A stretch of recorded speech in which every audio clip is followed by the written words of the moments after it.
when it comes to making your character, there's two places to start. You can either start with your race or your class. Hmm. Classes is what you. Basically, there's two major elements in D&D. There's the role playing and there's the combat. 90% of the game is the role playing. So at the end of the day, you want to make a good guy you like. You want to think of like what your guy's like, how you want to play as him. Okay. So stuff like race builds into that a good bit, as well as your class. Hmm. Where would you like to look at first? Uh, The race is definitely the easier. So if you wanted to start there. yeah, let's start at the race. Okay. So race, there are some differences, but for the most part, it's basically what you like. There are, so you can see my screen, right? Mm-hmm. Yeah, these are the basic ones. You got your Dragonborn, which is basically a dragon dude. You got your normal dwarves, your elves. You got little gnomes. Gnome. You got half elves. You got halflings, which are like hobbits from Lord of the Rings.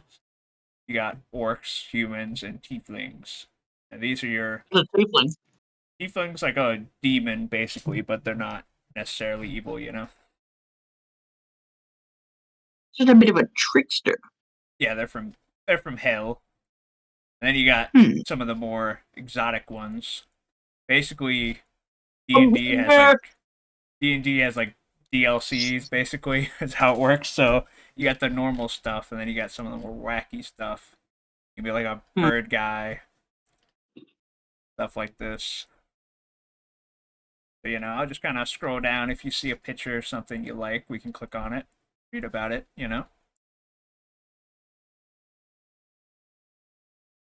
Hmm. What is the Kenku? This one caught Josh's eye as well. Oh fuck. Yeah, basically that was the DLCs I was talking about. But we have wikis. But let's see. The Kenku, whatever their true origin, the Kenku are most often found in Shadowfell and material planes, and they tend to have a colorful coloration typical of ravens. So they're basically bird people, and we can I look see. them up. Like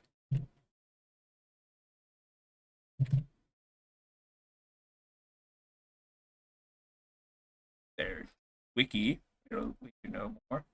Feathered folk who resembles ravens. Keku are blessed with keen observation and supernatural accurate memories. None of them can remember the origin of the first Keku. However, they often joke that there's as many origin stories as there are Keku. So I obviously shouldn't be that guy. It's a When it great comes to memory. memory. Well, you get rolls. It says, according thanks to your supernatural good memory, you have proficiency in two skills of your choice. Wow. Hmm. Hmm. Let's see what else You there is. also can accurately mimic sounds you've heard, including voices, so you're like a parrot as well. That's kind of crazy. Yeah. You can be a little crow guy. I can show you what I'm playing as once we get. Yeah, let me see what you're playing as first. I'm playing as this guy. Keep forgetting you can actually click on it. I'm playing as this guy right here. A GIF. If He's a big hippo. Hippo Man. Hippo man. He looked cool. What the fuck is a plasmoid? He's a little slime. Oh my god. Thrycreen? What the He's a hell little is that bug. guy? He's a bug. Bug. Hit him with the bug shaker. I think there's only a couple. Oh my god, there's so many. Some of them are repeats, so this guy's a repeat. A Warforged! Yeah, that's what Matt played the first time we played it. Holy Robot. shit! A Robot! Yeah. That's rad as fuck. Hold on. Yeah, that's pretty I cool. might go that. Let's see what else there is. Hmm. Leonin seems cool. This guy. Hmm.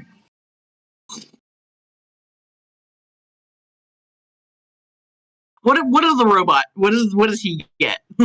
Like, that's piqued my interest. Warforged are pretty OP. Let me pull it up here. So as a Warforged, you you basically are immortal. You don't age necessarily. You have varying sizes, and you're quite heavy. See, you have remarkable fortitude. You have advantage against being poisoned. You have resistance to poison. You don't need to eat, drink, or breathe. You're immune to diseases. You don't need to sleep, and magic can't put you to sleep. Um, so basically, a main mechanic of D&D is long resting, and that's how you get all your stuff back. And normally, you'll have to like watch and whatnot. But since you don't sleep, you can just not when you long rest, you can just chill out. Then rather than sleeping, you appear inert, but it doesn't render you unconscious. You can see and hear as normal, so you can just kind of sit there perceiving. The Watcher. Yeah. What else? Yeah, See, that's I don't pretty know, much because it. I know a lot of the game can go around like little tricks and such. Like I feel like if I can't eat or sleep or anything like that, that leaves less like fun to be had. Like Yeah, yeah. It's all about the having fun with your homies. That's what it's all about. maybe not the robot. Yeah, yeah. Yeah, that's Mm, I, these guys are more of aliens. the fucking auto gnome. Hmm. What what is a yuan T? I also was looking What at that. Kind of looks like a vampire almost. Oh, they're what's that turtle? snake people. Oh yeah, yeah. The turtles. Portal. They are turtle people. Matt's That's playing as pretty one rad. of them. Shifter. Yeah, they're shapeshifters. Well, so basically, your ancestors were like a werewolf. So you have like a tiny bit of werewolf in you. You can like temporarily get some look like a beast. Hmm. What's Shadar Kai? Let's see. So they're basically elves, but it appears they're half dead or something like that. That's unfortunate. It does seem to be so. I could just be an orc. Orc would probably be funny. I do enjoy orc.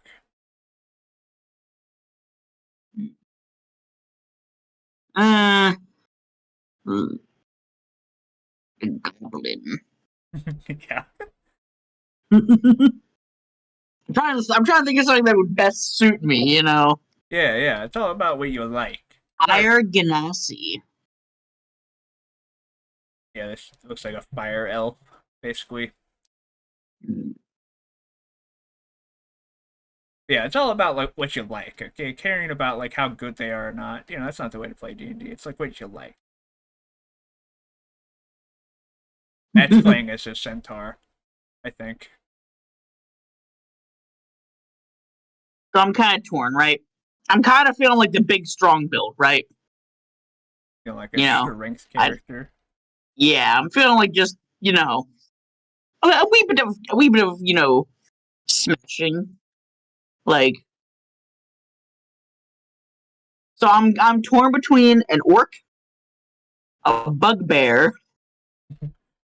You can take a look at the bugbear. Yeah, they're pretty cute. Yeah, Actually, it says despite their formidable build, bugbears are quite skulkers, thanks to a fey magic that allows them to hide in spaces seemingly too small for them. I Apparently, can I can squeeze into small spaces. I think that might be what that means. Let's look at it. I might want to be a bugbear. That, I feel like that could lead to some Bugbear. funny things. Let's see here. Let's see. What does it say about that? The fuck out of my face! Get this shit off me!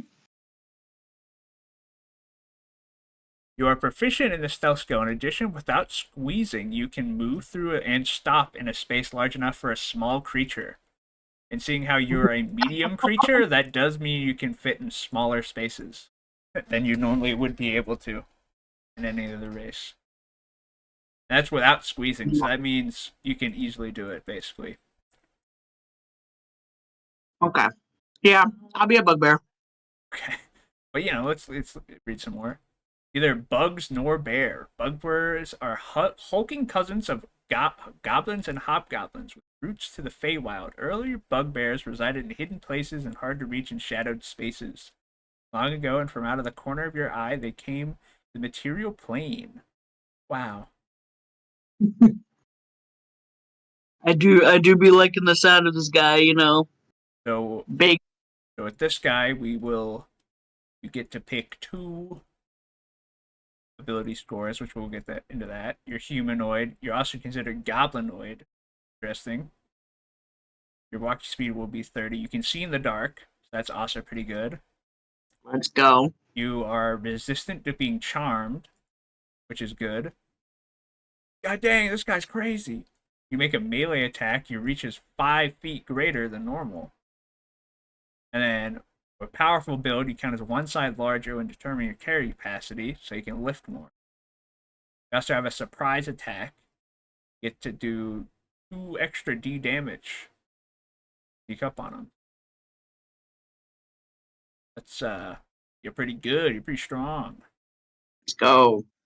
Alright, so the next step is picking your class. So if you want to do a more physical guy, you want to be a barbarian, a cleric, a paladin, a fighter, or a monk. Those are Hmm. the melee guys. There's also a rogue, but After the classes, do they really matter, or the classes are the most important thing in the game. That determines pretty much everything that you can do, your stats, part of your character's what's backstory. what's the difference between fighter and barbarian? So a fighter, we can look into it, but basically a fighter is more they're more varied, they're more tactical, where a barbarian is pretty much all strength. Their main mechanic is you can go into a rage, which will give you various buffs. A fighter have a couple different mechanics, but they're generally more like, for example, with a fighter, you could be a fighter that uses a bow or a sword or a spear or an axe. Where barbarians kind of like, oh yeah, you use the big swords.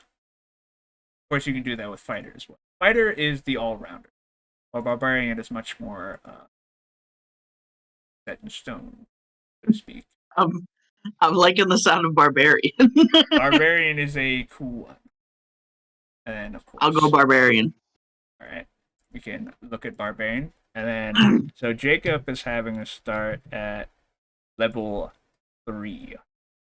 So since we're going to be level 3, you also, part of being barbarian is picking up path. So each class has a subclass that you get to pick, and it will change up how it works a little. It's generally the most, it's defining, but it generally isn't like a huge difference, but it's still important. So we have your options here. You can be Ash, Ancestral Guardian, Battle Rager, a Beast, a Berserker, Giant, Storm Herald, Totem Warmer, Wild Magic, and Zealot are the options. Hmm. We can look Well, into being any of a them. bugbear barbarian, right? Yeah. The what is it? Beast? What? There's Beast, there's Battle Rager, there's Berserk, there's Giant, there's Storm Herald, Totem Warrior, there's Wild Magic, there's Zealot, and there's Ancestral Guardian. What is wild magic? Wild Magic, that one, if you want to get Jacob to like you want to pick that one. Wild Magic, so a part of the Barbarian mechanic, is called Rage. And Raging gives you a bunch of benefits if you're not wearing heavy armor. Basically, a part of Barbarian is you don't wear much armor. And basically, while you're raging, you get advantage and do a bit more damage whenever you hit stuff, and you also are resistant to stuff. So what wild magic does is whenever you rage, you sometime can cast a random effect, and there's a list of random effects you can, depending on what you roll on your dice. What about Beast? They generally all are like whenever you rage, this happens. Generally, let's see. So beast. Beast means you're inherited by a primal spirit or descended from shapeshifters. And there's a couple of descriptions of like for your lore. So it says form a beast starting from when you turn the path at the third level. When you enter a rage, you can transform. So basically, you transform into a beast whenever you get to choose the weapon's form each time you rage. So you can either bite, claw, or tail whenever you transform. They all give you various. Basically, instead of attacking with a weapon, now you'd attack like a beast whenever you transform. That seems, kind of what I'm thinking. Kind of what I'm thinking, I would the big strong bugbear like Yeah. animal guy like. So this would mean you basically shapeshift into like a werewolf or something. Pretty much. Mm-hmm. Later on, it has different benefits and whatnot, but Okay, and then what else is there again? there is Ancestral Guardian, Battle Rager, Berserker, Giant, Storm Herald, Totem Warrior, and Zealot. Zealot. Zealot means you're with God now. You're a a religious zealot. religious a religious bugbear. Yeah. And so when you choose this path, you can channel divine fury into weapon strikes. While you're raging, the first creature you hit on each of your turns, your attack deals an extra 1d plus half your level. And it's either necrotic, so you either have an evil god, or radiant, you have a good god. And at level 3, you get a spell. If a spell such as Raise the Dead has a sole effect of restoring you to life but not undeath, the character doesn't need material components. So basically, you can be revived for free. Damn, that's pretty Your good. god brings you back for free. They don't charge anything for your soul. A religious bugbear does sound pretty funny. Yeah, not just religious. You're insane. You're insanely religious. Hmm. Uh, and there's Battle Rager, Berserker, Giant, Storm Herald, Totem Warrior, and Ancestral Guardian. I will What tell is you, Giant literally does it. It says you get bigger. Um, Berserker, you just get more mad. Not sure what Battle Rager is. let's see what it does. Battle Rager? Yeah. Never mind. You have to be a dwarf to do that. Oh. Not Hmm. that one. There's still Ancestral Guardian, Storm Herald, Totem Warrior. What's a totem warrior? I remember this one. This one, for starters, if you have this, you at level 3, you gain the ability to have Beast Sense, which is a spell, and Speak with Animals as a spell. So basically, you can talk to animals, and I think you can like Beast Sense. You can see through the eyes of a beast. I want that one. And then, well, that's not even all. You also, whenever you rage, you can put down a physical totem, and it gives us various buffs whenever you're close to it. So there's Bear, which makes you resistant to all damage except psychic. There's Eagle. Um, they can't hit you whenever you're like walking away, or at least it's harder to. Your walking speed gets faster. You can jump farther, and you have advantage on melee attack. So it's pretty good. Basically, you get to buff everyone around. Yeah, I'll be totem warrior. Going with Totem Warrior. All right. Strong bugbear that can talk to animals. That sounds rad. Yeah. That, we need this. Next up is this is not nearly as important, is your background. Now there's a lot of options, to be honest. They don't matter much, it's just they'll give you an item and a a proficiency, and I'll get into that a bit more, but proficiency basically it makes it easier to do something. Basically all of D&D is dictated on dice rolls, and the better your character is at something, the easier it is, and that's dictated by proficiencies. So I'm just going to read through these real quick, and I'll pick out something you might like for your character. There's athlete. There is courier. That would be good for your guy. You could be a fisher. You could be a gladiator. This is basically whatever your character was doing before.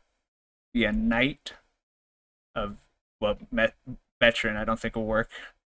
Um, Outlander, a pirate. What's Outlander?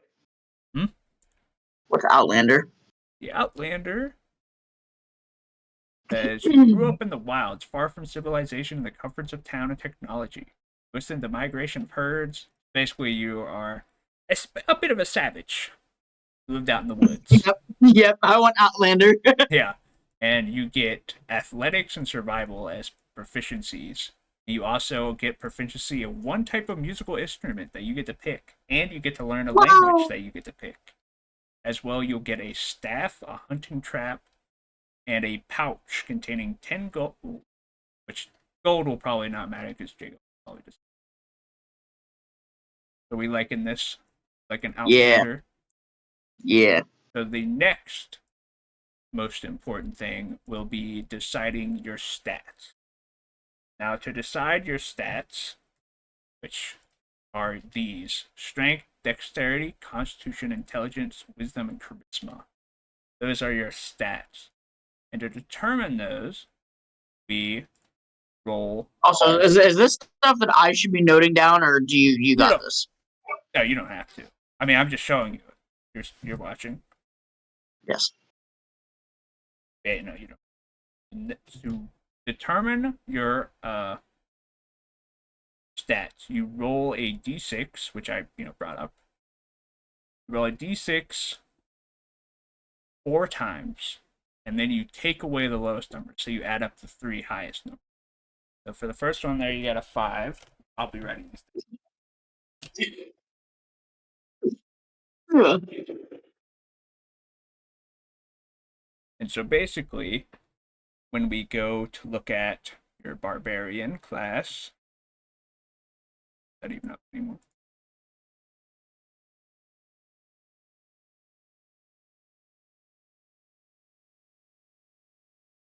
I'm a barbarian bugbear. That is Outlander. So if we look, so basically there's on the wiki, which you'll want to become familiar with when we actually start playing.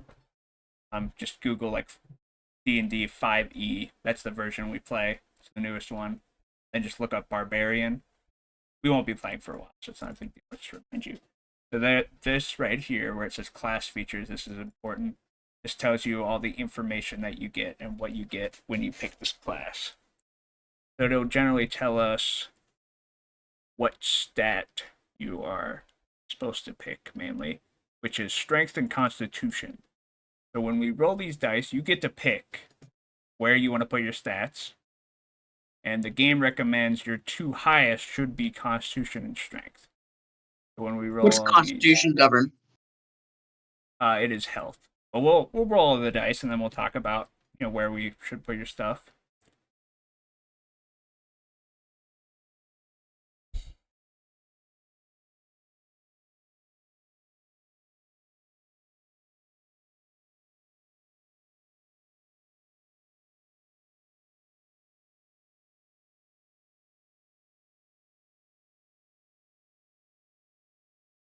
We did start recording, right?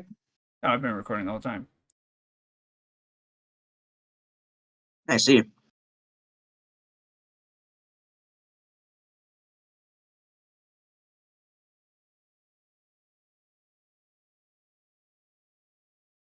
All right, so we have a 5. Seeing how it's out of 6, 5 is the second best you can get. Got another 5.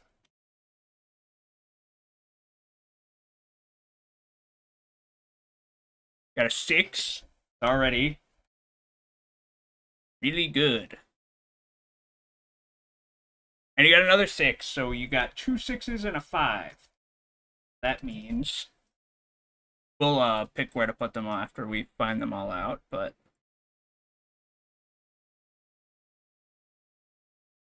the first stat you have is 17, and the total is 20. 20 is basically normally the highest you can have.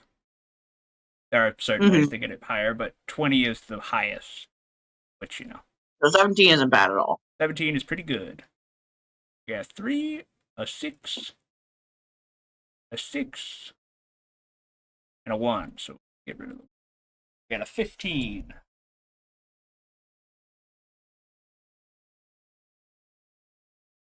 And we have 4, a 3, and a 4. So this one's an 11, so not great.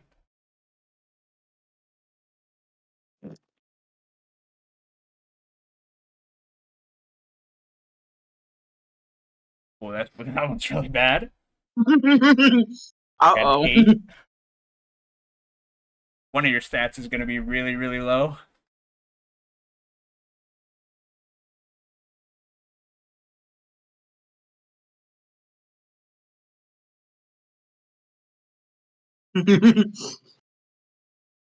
One more time.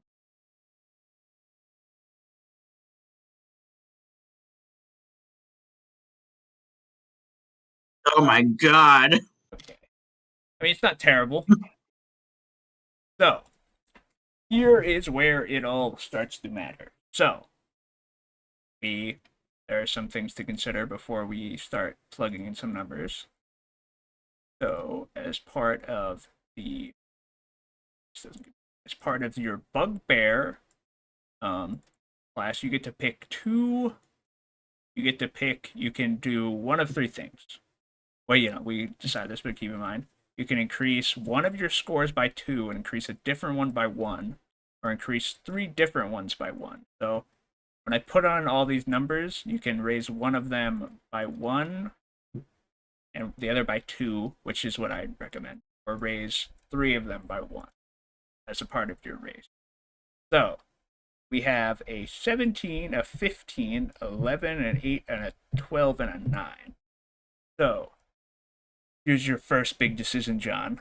Do you want to have more health or more damage? Strength.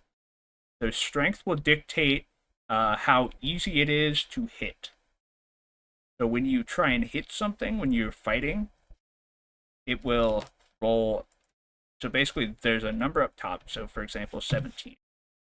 So a 17 is equal to 3. So you get a +3 when you roll stuff that involves strength. So that you get a +3 there. So if you pick 17 here, whenever you go to hit something, you immediately get a +3 to hit something. That also increases by +3 this. So this is the most important thing in the game, is these, pretty much. Outside of combat, this will determine how good your character is. So at several points, how the gameplay will work is we're all just talking, hanging out with Jacob, and as we're playing, he'll eventually be like, hey, to do this, roll one of these.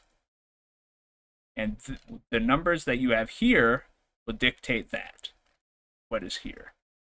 So for example, a 3, a 17 in strength gives you 3, so you would get a +3 in athletics. It tells you, it might be hard to see, but it tells you a little in parentheses next to it what they govern. So you'd get a +3 in athletics, and that's it. And that's how that works. and I can tell you more about what each stat does. So strength, as implied. So basically, you would roll this to lift stuff, to hit enemies, to look tough, stuff like that. What strength does in real life is what it does in the game. Jake would be like, how Mhm. strong are you? How big can you lift? Stuff like that. Dexterity is how well you can move, so how fast you can go, or how high you can jump, or how how easy it is for you to pick someone's lock or something like that. Constitution is how much health you can have, how hardy it is, how much beer can you drink, how much poison can you take. And then intelligence is obviously how smart you are. Obviously, self-explanatory. Wisdom is how easily manipulated you are and how wise you are, what you know. Charisma, of course, is how good do you look, how good do you talk. Well, hmm. So, with that in mind, what do you want your 17 to go? What is most So, important to you? being as this is a video, right? I feel like to make the content, I should explain myself, right? Yeah, of course, of course. I'm thinking putting the 17 into Constitution, right? All right, Because I'm tell you right now, those low stats, yeah, they're going into Wisdom and Charisma. My guy's not gonna be a smooth talker. He's gonna be a silly guy, right? all right. And I feel like that's gonna get me in a lot of trouble. And What do I we feel like got? it would be very, very susceptible to to danger, to Jacob's little funnies. Like, So our so I feel like 17 is this. done. Oh, Then you have a 15, an 11, an 8, a 12, and a 9. Probably put that. so I definitely want to put the 15 into strength then. How about your Yep. dex? You have 11, 8, and 9 left. Now at least one of those that I would just have nothing in, right? I think we can consult our chart here. I think 8 is actually less than nothing. Yeah, so you have a -1 with 9 and Oh 8. So two of your God. stats you will be considered bad at. So basically, the scores are if it's 10, you are average. If it's above 10, you're better in it, and if it's below 10, you're considered bad at it. You get a debuff involving it. But yeah, you did Okay. admittedly get unlucky getting 2 debuffs, but a cookie crumble. All right. So this is the one I just want to be okay at. Yeah, 12 is okay. 12 is Yeah. slightly above average. You get a +1. Mm, Oh wait, no, 11 is okay. wisdom is my ability to be like manipulated. You said. Basically. But a part of your bugbear, you are resistant to being charmed at least, in general. That's Mm, good. Let me check real quick before we make any decisions. Does your Path of the Totem involve wisdom? Let's see here. I know some stuff like this will be like use your fire. Not look.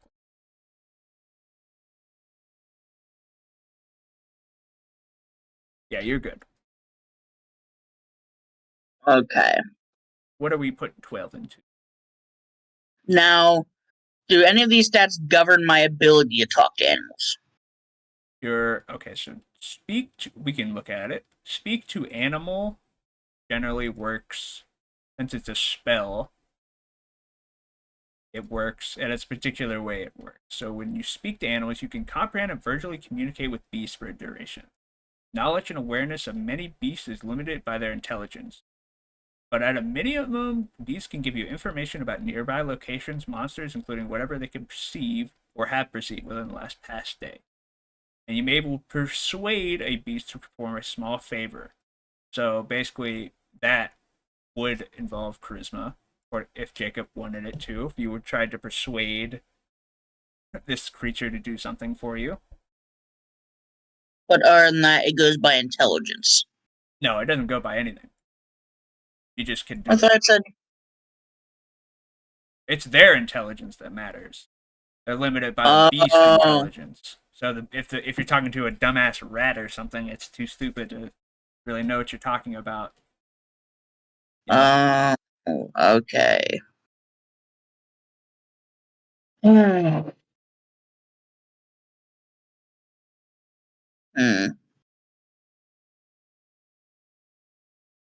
I think I would be okay at charisma. all right, we'll put that 12. Get a +1. Actually. Okay, and then what are the other stats you said? So there's dexterity, which is how good No, no, you are. sorry, my other numbers, Oh, sorry. you have 11, 9, and 8. One thing you'll be okay at, and two others you. Um,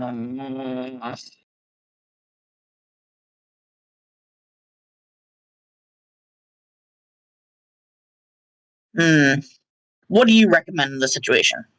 Hit me with some veteran D&D advice. I would probably go dexterity because just in general, there's a lot of stuff that says to dodge this, roll dexterity, and getting a -1 in that would be pretty rough. I would say. Okay. Now, do you think I should swap it and put my 12 into dexterity and my 11 into charisma, or do you think I should? No, no, not that big of a difference. You only get a +1, so at the end of the day, it's just you get to feel better knowing you're a bit charming. So yeah, I'll put it into dexterity. We'll get 11. Get a I'm a bit of a +0, charming individual. and then which you want to be slightly more intelligence or wisdom? It's still a -1 either way. I'll be slightly more with my intelligence. Put a 9 A little, there. I'm 8 there. slightly smart, but I'm not as So wise. now we can put 2 points into something and 1 in another. Which one do you want 2 more? This is when the chart comes important. We want to make sure 2 Yeah, points let actually me proceed this matters. quick. So So, 10 is where you get the threshold of. for So example, if we put 1 into the Constitution, we'll get up to a +4. Putting 2 into it, we won't get another speed +4. okay. Uh, Looking at one the is +2 chart, and one is +1. yeah, you get to put. Okay, so it's whatever you want. You could either do one you get 2 and 1 gets 1, or 3 get 1. Can I take a look at this thing again? Which My stats. yeah, you have a 15 in strength, 11 in dex. Strength gives me what, +3? No, it gives you 15 gives you a +2, but if you put 1 into it, you get a +3. You put 2 into it, you'll still get a +3, but it'll be up to 17. Can I see it again?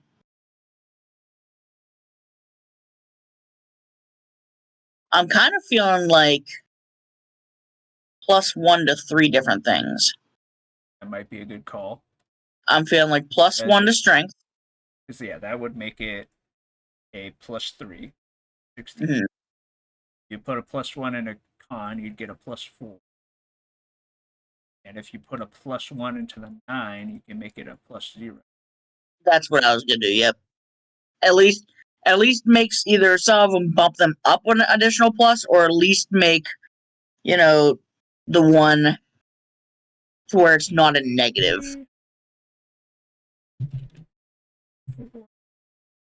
One intelligence is now a +0. There you So go. that's not a terrible stat spread. I mean, Yeah, after this, I can show you mine. If you will have a +3 in your strength, +0 in your dex, a +4 in your con. Which once we start rolling health, that'll mean you have more health every time. Got a +0 in intelligence, a -1 in wisdom, and a +1 in charisma. Now, you look at your proficiencies. So, are proficient in. So you get to pick 2 skills. You can either be proficient in animal handling, athletics, intimidation, nature, perception, and survival. But I believe you're already proficient in athletics and survival because of Outlander. So, athletics and survival. So, you get to pick between animal handling, intimidation, nature, or perception. You get to pick 2 of them. So animal handling is basically calming horses or stuff like that. Like a squirrel's about to nibble your balls, and you can try and get them not to. Stuff like that. Intimidation would be scaring people to make them do what you want. So, walk up to someone, give me all your gold, scare them into that, or other things, make someone run away, stuff like that. Nature is knowing like what plants are good, like what kind of tree you're looking at. Perception is, admittedly, I will not to sway your opinion, is very important. That is seeing pretty much anything. Perception is one of the most used at all. Is quite often, hey, you see this, roll to see how well you see it. But yeah, so those are your options. You'd be good at handling animals, good at intimidating, good at nature, and good as perception. You can pick 2 of them. I'll definitely do perception. Perception, and that'll give you your proficiency bonus, which is dictated by your level, which at level 3 is a +2. And Want to be honest, animal handling is not useful, especially seeing how you can speak to them in general. I probably wouldn't take that. So it's between intimidation or nature. How useful is the nature aspect? Like, are we talking I will let you know, since we're playing together. I'm playing as a druid, so I already have nature. Okay, so then I'll take intimidation. I am a wizard of the forest.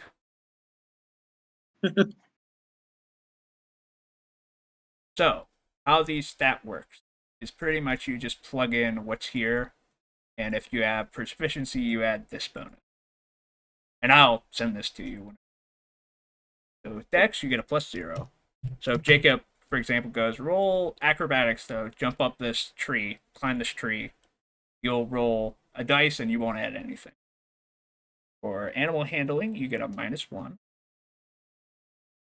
For Arcana, you get a 0. And that's sensing magic, which, makes sense. 0. Athletics, you get a 3 + 2, so you get 5. You're strong. Deception, you get a +1. A little bit of a liar. A little bit sneaky. History, you get a 0. Insight is -1, and that's basically telling if someone's lying. Intimidation, you get a +3. I take people with their face value, and if I happen to see through it, then I gotta beat the shit out of them. Investigation, which is basically, as it implies, investigating things.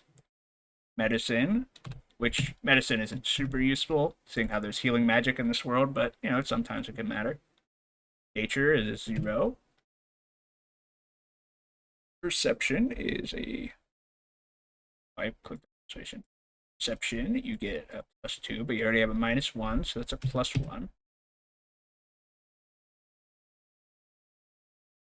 Performance, you get a +. Persuasion, you get a +1. Religion, you get a... Oh. Sleight of hand, you get a 0. Stealth is 0. Actually, check. Get an advantage with this. Yes, you are proficient in stealth, so you do get +. And these will increase as you level up, at least the ones with proficiency. Your proficiency number gets higher, so you will get better at these ones that we've marked off. It may seem like a small difference now, but later on it'll be a big difference that you're proficient in them. So there. Those are your stats. So the next thing we need to figure out is what you actually have. So, oh wait, no. Next is health. So your health is a D12. So you can decide. So with health, you can either take a flat number, which in your case is 7, or you could roll for it, which gives you a chance for 12, but you could also get a 1. So it's a gamble, basically. You can guarantee take 7, or you can try and get 12, basically. And it's up to you. And it's always plus your Constitution modifier, so you'll always get a +4 to your health every level.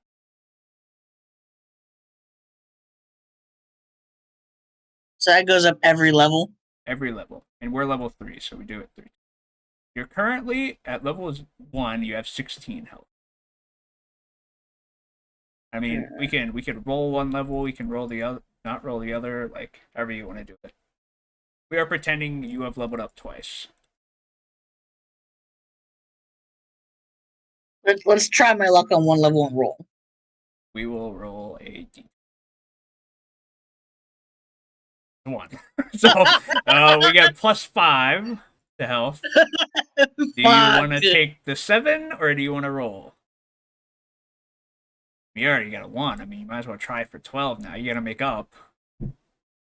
Like gambler's dream, baby. Let's go. Let's roll again. Let's go. Roll. I always roll. 99% gamblers always quit before they hit it big. You got a 9, so you got more health that time. Yeah, you pretty so much it evens out. even. You know, Yeah. it's like I got 2 8s. You know, that's fine. You got 34 health. Yeah, that's fine. The second you're 34. like, you could get a 1, it's just like, you know, what are the odds of that happening? It's 1 out of 12, you know? So, proficiencies. This we just copy from here. So you're proficient in light armor, medium armor, and shields. So these are things you can use.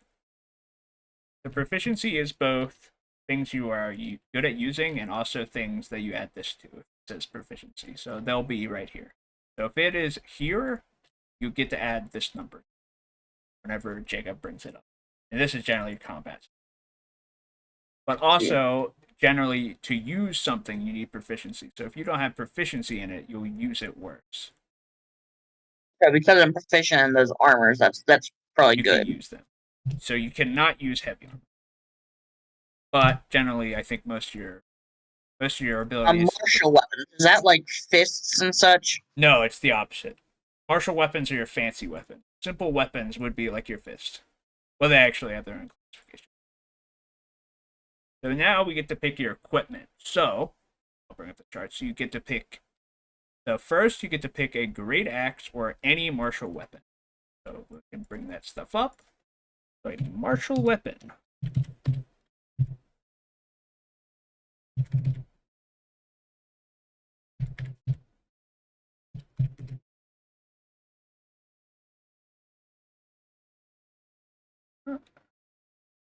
All right.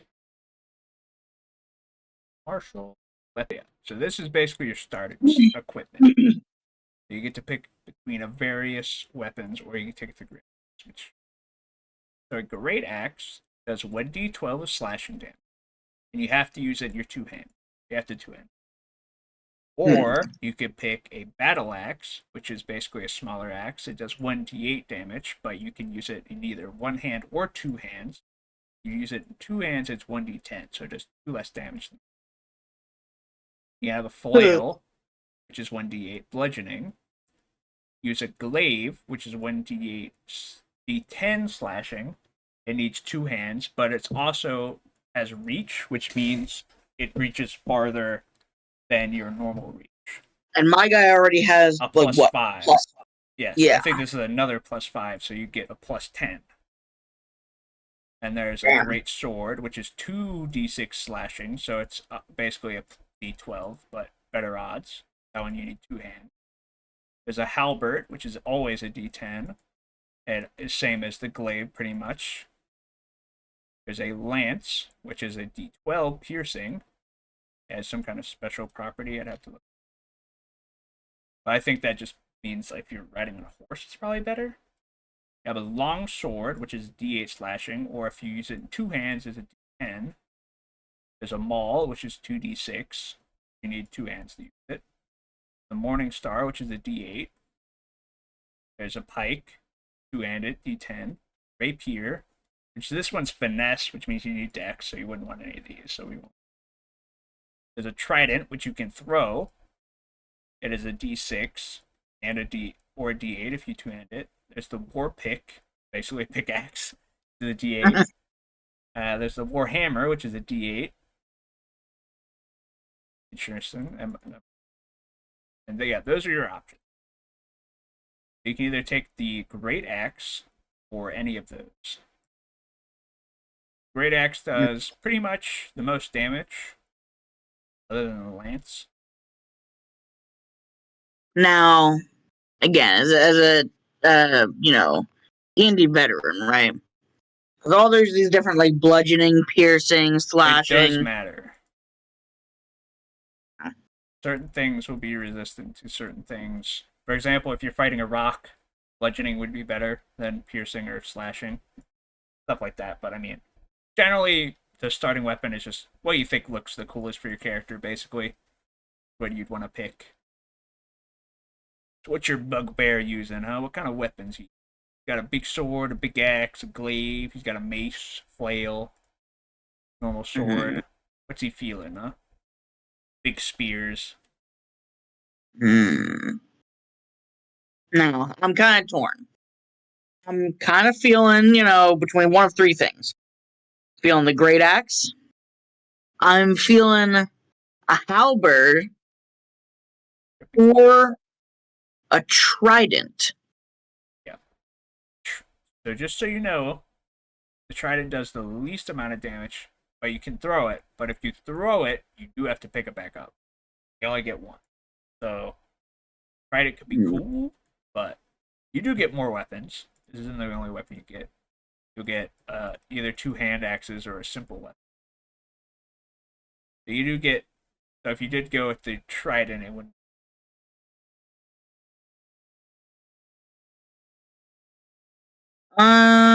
You know what? Actually, let's go for the halberd. Albert. All right. Yeah, I want to be like insane reach. Yeah, that'll give you a lot of reach. Albert. You get attack bonus since it's a strength weapon. You have +2. You get a +4. Your attack bonus. No, yeah, +5 is right. Plus bonus means you get +5 to hit. So every time you go to attack, you have to roll to hit them first before you do damage. And basically, that means you get a +5 to hit them. So you get to roll a Albert. It's a D10 slashing. So basically, you roll a D10 dice to do damage. So the max amount of damage I can do with that is 10. Yes. Well, you get 10 plus 2, 12. Okay. Because of your proficiency, because you're proficient with it. Mm. Jacob will probably explain combat a bit more when we actually get to it. Now, you get to pick either two hand axes, so you get two weapons, or you can pick one simple weapon. So hand axes, they're a d6 slashing, and you can throw them. They have a range of 20 to 60 feet. Or you could get a club, a dagger, a great club, a javelin, which I think you get javelins anyways. I probably wouldn't pick that. Yeah, you get 4 javelins. So I wouldn't pick the javelin. You get a light hammer, a mace, a quarterstaff, a sickle, and a spear. Option. What kind of damage does the halberd deal? Slashing? It is slashing, yes. So you'd want something that does piercing or bleed. So the hand axes do slashing. Damage wise, these are way lower. The highest damaging thing here is D8, which is bludgeoning, and it's a great club, so a big stick. That's another two-handed. That is two-handed. That's the only one that's two-handed. The rest are. I'll do. Let's do a club. Normal club. You get 1d4 bludgeoning. Would you prefer the club or the light hammer? Pretty much exactly the same, except you can throw the light hammer. The club you can. Let's do the light hammer. Seems more useful. Light. a +5.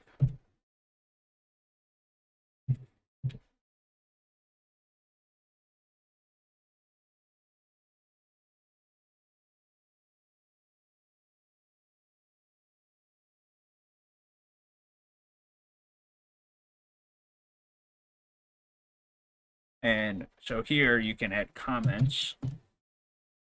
So your halberd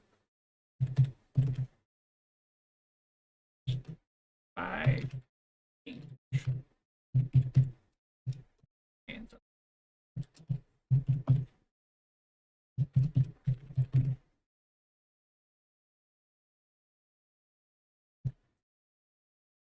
And then whenever I get other weapons later on, I can.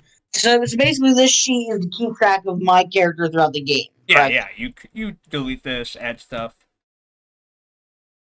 Yeah, and yeah, this is just a PDF, so you can just type in and delete whatever. I think you can even use it from your phone. So, Perfect.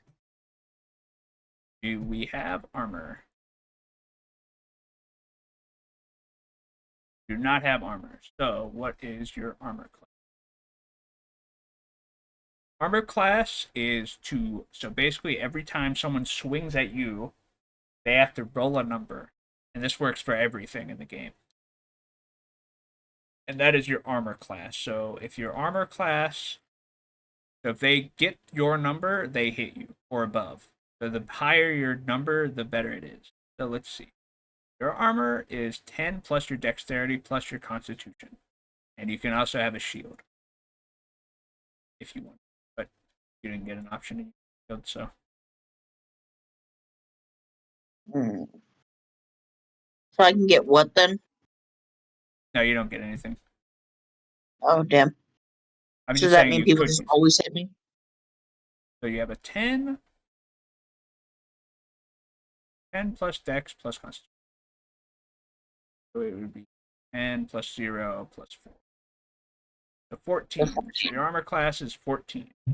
So someone has to roll a 14 or higher to hit, which, it's not great, but we're level 3. So your speed, this is how much you can move per turn. So you'd be able to move 30.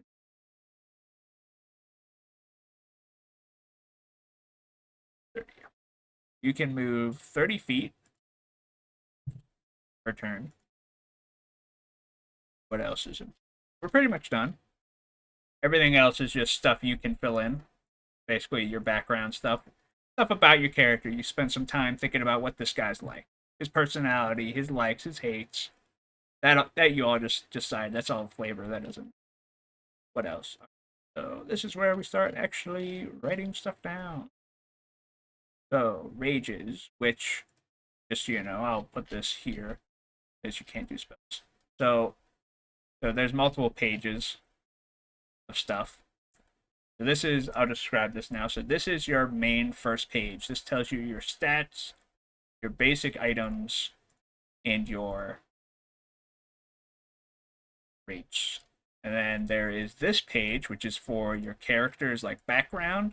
This is where you'd write, you don't have to actually write like all this stuff, but this is like about your character. Stuff about like what do they look like? What are they like? I think there's some way to put a picture here, but I don't know. This you can write like people you like, people you don't like. You can write in here. And this page you won't really use because you're not a spellcaster. So this is where I'm going to put your raging stuff. Just ignore this. But if you had spells, if you picked a spellcaster, this would be all spell stuff. Since you don't, just I don't know if you'll remember this, but I'm just writing it here it's for you. But this number is how many times you can rage. You can rage 2 times. Oh no, wait, no, you rage 3 times. Wow. And that's more mechanic stuff, so we won't get into that. Writing it down for you. Now is a rage something I have to initiate, like for in combat? I Yes. have to. So in Okay. we can get into that kind of stuff closer to when I actually play, because we're not going to play for like several weeks. So you can just spend all that time thinking about your dude. But yeah, raging counts as a bonus action, And so in turn, you get a main action, a bonus action, and movement. So you can, and basically attacking, for example, is a main action, and so you get to basically rage for free, and it lasts for a certain amount of time and stuff like that. Which this big thing you can just look at the wiki to remember, but other stuff I'll put in your actual thing. So danger sense.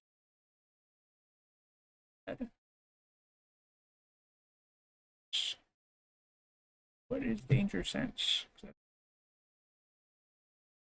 Level 2. Edge to dodge away and danger. Give advantage. Dexterity saving throws against effects you can see. It's pretty good. In fact, that's really good. Basically, anytime Jacob says, "Hey, you're about to get shot by this," roll dexterity, and you can ask Jacob, "Can I see it?" And if he says yes, you get advantage.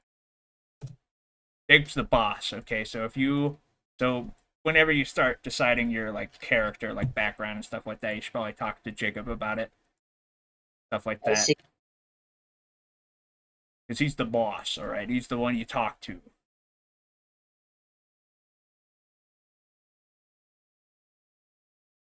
Oh, at level 3, you get proficiency in one skill of your choice. So, you want animal handling or nature? We already picked. Mm.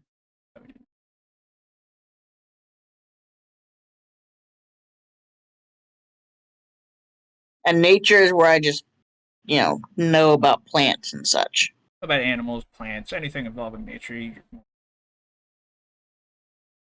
Survival is we'll do similar. nature.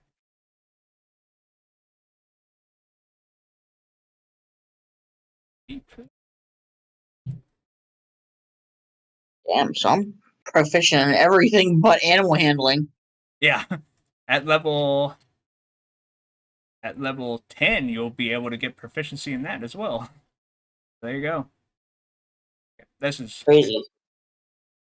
the only thing we have to write down is your primal pass stuff, and then we're done.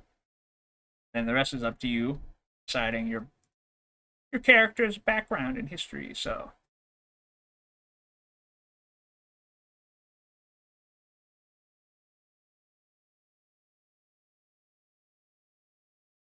you can read this more if you want. Just Google.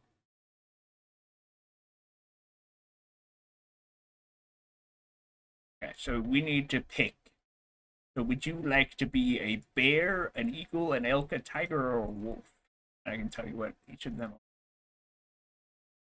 So Yeah, if look. you pick bear, you're resistant to all damage except psychic. So basically, you take half the damage out of anything, which you already take half damage from bludgeoning, piercing, and slashing whenever you are raging. But now you're resistant to like fire, lightning, thunder, all that stuff. That one's really good, honestly. Eagle, if you're not wearing heavy armor, you're basically better at dodging when you're running from people. So basically, in this game, if you walk around someone that's attacking you, they can attack you back from walking near them for free, and basically they'll have disadvantage for that. Seeing how since you're a physical guy, that could be useful. And you also can run as a bonus action, which is normally that's a full action, and it lets you move 60 feet instead of just 30. That one's not Hmm. bad. This means you cannot wear heavy armor though to do that. With bear, you could.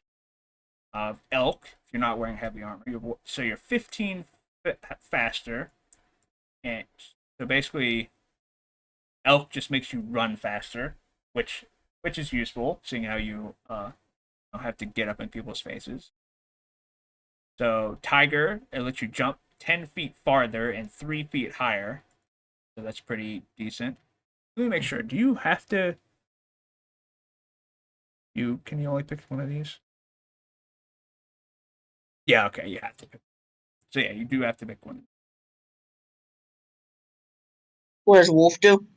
Wolf is your friends have advantage on melee attack rolls against any creature, so that's pretty good. In fact, that's really good, but we have to be really close to use it, so it probably won't be super useful. But basically, every time we attack, you can roll twice instead of one to try and hit them.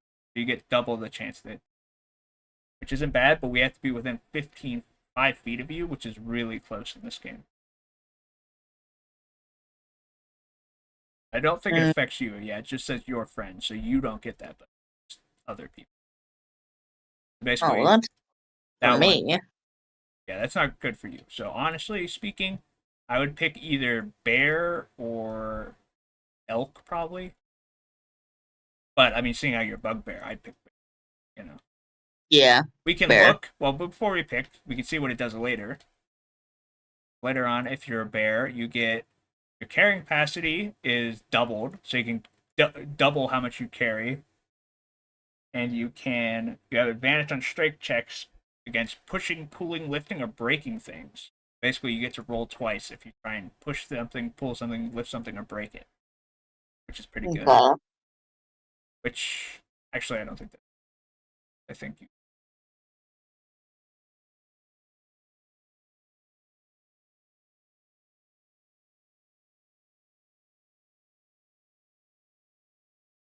Okay, no, you don't. So that is still useful for you. And then for the final level, any character that's 5 feet near you has disadvantage on attack rolls against other targets than you. So basically, if you stand next to your homie, um, basically your homie is harder to hit. Hmm. For another character with this feature, enemy is immune to this effect if it cannot see or hear you, or if it can't be frightened. So basically, if they can't see you, can't hear you, so if they're blind and deaf, and if they're immune to being scared, it doesn't work. But other than that, it works on anything that's within 5 feet, which is very close. There any other ones we're interested in? We can look at what their later levels. What was elk for Elk. layer levels? Elk is you're 5 feet faster. I mean 15. Sorry, 15 feet faster, which is half of your current 30. No, I mean like is Oh that in no, later levels no, or? no, no. That's just the first. Um, so your travel pace is doubled. That means you can get places faster. Now let's see here. As is the travel pace of to 10 companions while they're in 60 feet of you and not incapacitated. So basically, that means whenever we go to walk places, we get there doubly as fast because you're with us. Basically, if it took us 10 days to get somewhere, you can make us get there in 5, which is actually really that is fucking insane. Hmm. Halving the time of all travel is crazy. And then for the final level, while raging, you can use a bonus action to move to pass through a space with a large or small creature, so basically run through them, and they have to make a strength saving throw against yours, or be knocked prone and take bludgeoning damage equal to 1d12 plus your strength, which is really good as well. Honestly, I'd go with the elk right. Elk seems really good. Yeah, it sounds like it's the best. Yeah, I'll go elk. Yeah, elk even gets a badass like charging move that knocking prone is really good. If you knock something prone, that means they fall to the ground, and you get advantage on hitting them. So basically, you get to roll twice when you try and hit them. But yeah, that's pretty cool. And while he's down. Yeah. So we're going with, and once again, I'm not gonna copy all of that.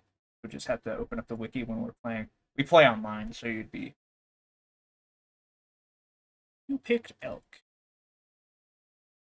You also, a part of your lore, you get to, once again, something you can just pick for flavor. You get to design a little, little, little object, and you get Ooh. to look a bit different. So you make a physical totem object or amulet, which incorporates fur, feathers, claws, teeth, or bones from the animal. Basically, you'd have like elk antler necklace, or something like that.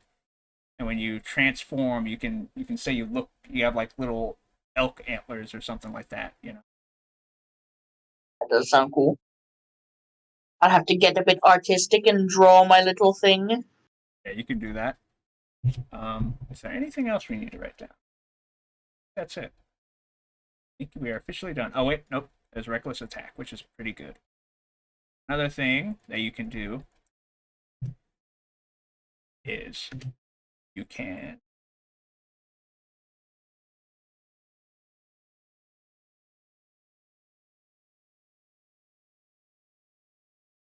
manage on.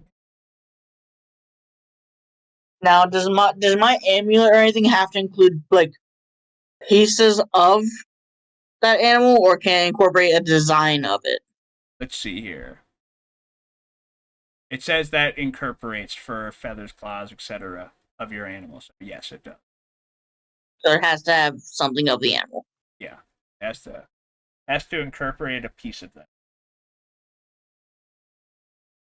Okay. Once again, that's just flavor stuff. That's just yeah.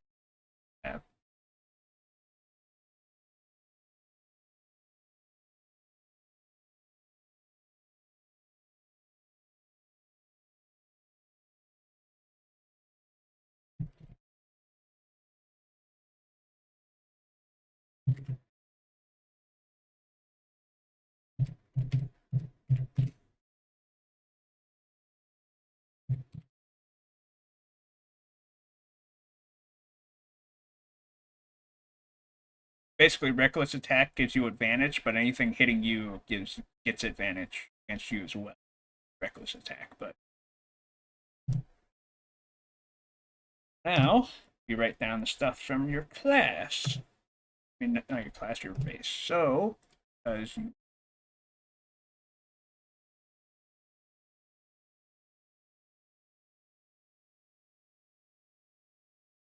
bugbear. Since you are a bugbear, have dark vision. Basically means you can see in the dark. Very good. Obviously, you have dark vision. Have Fey Entropy, which mentions those.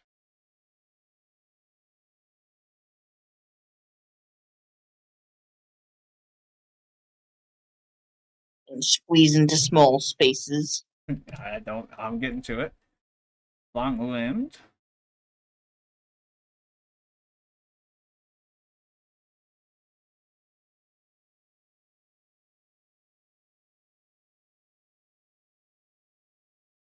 Basically, you'll have a +10 range for attacking with your halberd. Sneaky. Proficient stealth. And get into small spaces without squeezing into them. Basically means it's not uncomfortable.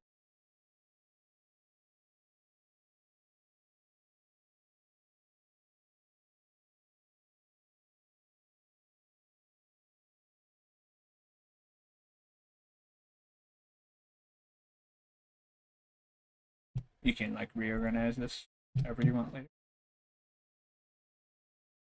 Attack.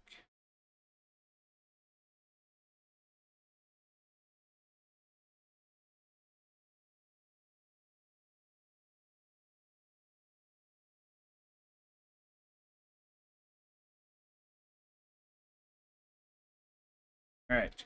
That is all of your features. Next is languages. No common in another language. It's that you will have to talk to Jacob about. But I'll just write down right here so you know common and two other languages.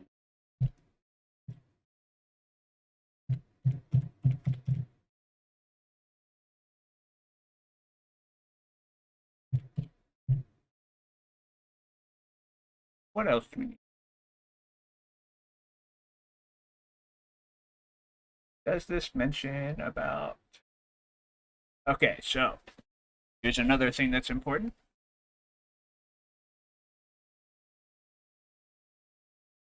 There, John. Yeah. So this you can decide more in later, but I will just write down. So your guy can be between the age of 16 to 80. So basically, you'll be 80 is their max, 16 is an adult. You can pick that at a later date, but that is their age range, or you can pick it now. I don't really. They're 16 to 80. They are size. You're between 7 and 8 feet tall. Did I read that right? No, 6 and 8. 6 and 8. I was gonna say 7 being the default is crazy. 6 to 8. And you are between 250 and 350 pounds. 350. And then all that you can decide.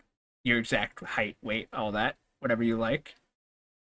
I think that's. Do they mention like hair color and whatnot?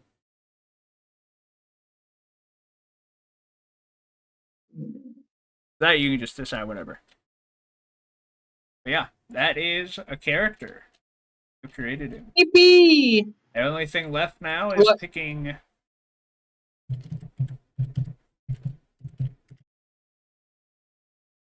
Now, the only things, but you know, if you want to decide some of this stuff, we can. But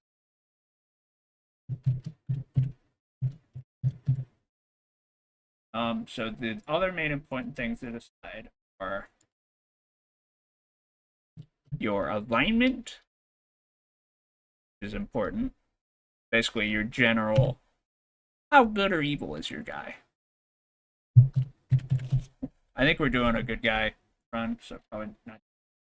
I will say, Yeah. it did say bugbears tend to be more of the villainous. So, your guy definitely would not be. I can show you the alarm.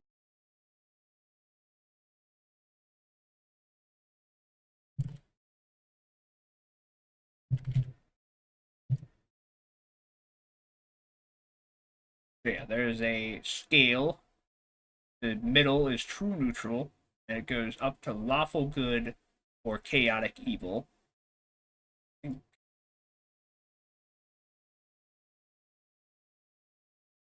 They tend to be chaotic evil, but you know, you could be built different. You know, you'll have to make up in your backstory why you're not like other bugbears, of course. It's a part of the fun. Yes, you could be like an orphan, perhaps. You were taken away from their society, so you're not. Because bugbear rely on stealth and strength to attack, preferring operate at night when not in battle. Bugbears spend much of their time resting or dozing. The bully weaker creatures into doing their bidding. The viewpoint of the rest of the world, their aggression and savagery are thankfully offset by their rarity and lethargy. So basically, they're normally mean and lazy. And bugbears endure Let's harsh go. existence that it demands each of them to remain self-sufficient, even at the expense of their fellows. They tend to be chaotic evil. So Damn. you have to come up with more reasons why you're not so awful, or maybe you are awful. Who knows? That's up to you to decide. Yeah. So basically, for example, chaotic evil means that you literally like are a true villain. You The do real Josh things. roll. Chaotic evil is like I kill someone because they look at me funny. Or, you I'm know, thinking like I don't know, like either chaotic neutral or lawful evil. lawful evil means you are basically you won't break the law, but you definitely won't. You are the Mr. Krabs. You know, you're I not see. breaking the law. You're just a bit diabolical. I think I'm, like I said, I'm chaotic good. That's what I Hmm. picked because I'm I'll playing. research that more later Yeah, yeah. and This decide. is all stuff you can do on your own. But yeah, that's Yippee! making a D&D character right there.